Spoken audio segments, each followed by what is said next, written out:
हे पार्थ, पिता कब रोता है? यह प्रश्न हृदय के सबसे गहन रहस्य को छूता है। पिता वह है जो स्वयं टूटकर भी अपने परिवार को सुरक्षित रखता है, जो अपनी हर कठिनाई को अपनी मुस्कान के पीछे छुपा लेता है।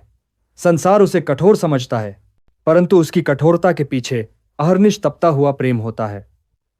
पिता अपने श्रम, अपने त्याग और अपनी इच्छाओं के बलिदान से अपने बच्चों का भविष्य रचता है।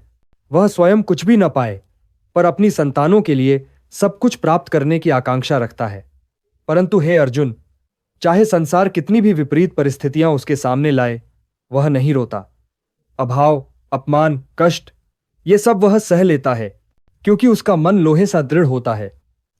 लेकिन उसके भीतर एक ऐसा बिंदु है जहां उसका हृदय टूट जाता है, जहां उसकी आंखें नम हो जाती हैं, जहां वह स्वयं को असहाय अनुभव करता है। और वह क्षण तब आता है जब उसकी बेटी, जिसका वह पालन प्रेम से करता है, जिसकी रक्षा के लिए वह स्वयं को ढाल बना लेता है, जब वही बेटी उसके विश्वास को चोट पहुंचाती है या उन मूल्यों से भटक जाती है जिन्हें वह सबसे महान मानता है। पिता अपनी बेटी को अपने हृदय की शीतल छाया में पलता हुआ देखता है, उसे कोमल फूल समझकर संभालता है। उसकी मुस्कान में वह अपनी दुनिया देखता है। वह चाहता है कि उसकी बेटी जीवन में उन्नति करे, पर अपनी पवित्रता, आत्मसम्मान और सच्चाई कभी न छोड़े। जब पिता को यह भय होता है कि उसकी बेटी किसी छल, किसी भ्रम या किसी गलत मार्ग के कारण स्वयं की पहचान खो सकती है, तब उसकी आत्मा व्याकुल हो उठती है। वह रोता है क्योंकि वह जानता है कि संसार कांटों से भरा है और वह हर कांटे को अपने हाथों से हटाकर उसे सुरक्षित नहीं रख सकता। पिता अपने पुत्र को जीवन की कठोरता समझाकर मजबूत बनाता है, परंतु बेटी को वह चंद्र सा निर्मल मानता है। यदि वही निर्मलता दूषित होने लगे तो पिता भीतर से बिखर जाता है। यदि उसकी बेटी का चरित्र गलत संगत की वजह से गिरने लगे, वो भयभीत हो जाता है। उसे लगता है कि वर्षों की उसकी साधना, उसकी आशाएं, उसका विश्वास सब उसकी आंखों के सामने बिखर रहा है। हे पार्थ, यह किसी कठोर नियंत्रण की भावना नहीं, यह उस प्रेम का दोहक है जो स्वयं से अधिक किसी और में जीता है।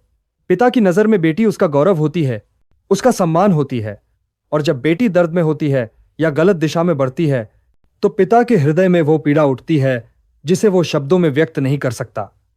वो बाहर से शांत रहता है, पर भीतर अनगिनत तूफान उठते हैं। वो रोता है क्योंकि उसे यह चिंता सताती है कि कहीं उसकी बेटी संसार से हार न जाए, कहीं वह अपने मौलिक तेज को न खो दे। पिता का रोना कमजोरी नहीं, वह प्रार्थना है ईश्वर से, समय से, परिस्थितियों से कि उसकी संतान सुरक्षित रहे, संरक्षित रहे, सम्मानित रहे। पिता का आंसू त्याग की पराकाष्ठा है, उसमें अपार करुणा है, उसमें वेदना कम और संरक्षण का भाव अधिक है। संसार भर की पीड़ा वो सह लेता है, पर बेटी को कष्ट में देख वो टूट जाता है। इसलिए हे अर्जुन, यदि कभी तुम्हारे जीवन में तुम्हें पिता की आंखों में नमी दिखाई दे, तो समझना कि तुम उससे कितने प्रिय हो। समझना कि वो संसार से नहीं, तुम्हारे लिए रो रहा है। पिता को समझना कठिन है, क्योंकि वो प्रेम को मौन रखता है, शब्दों में नहीं बहाता, पर उसका हृदय अपनी संतान के लिए निरंतर धड़कता है। जब तुम पिता के इस मौन प्रेम को जान लोगे, तो समझोगे कि ईश्वर ने मनुष्य को प्रेम करने का सबसे सशक्त रूप पिता के रूप में दिया है। अतः हे पार्थ, पिता के प्रेम की मर्यादा को समझो, उसके विश्वास का मान रखो। यही धर्म है, यही जीवन का गूढ़ अर्थ है, और यही वह मार्ग है जिस पर चलकर व्यक्ति न केवल अपने परिवार, बल्कि स्वयं ईश्वर के प्रति भी अपना कर्तव्य निभाता है।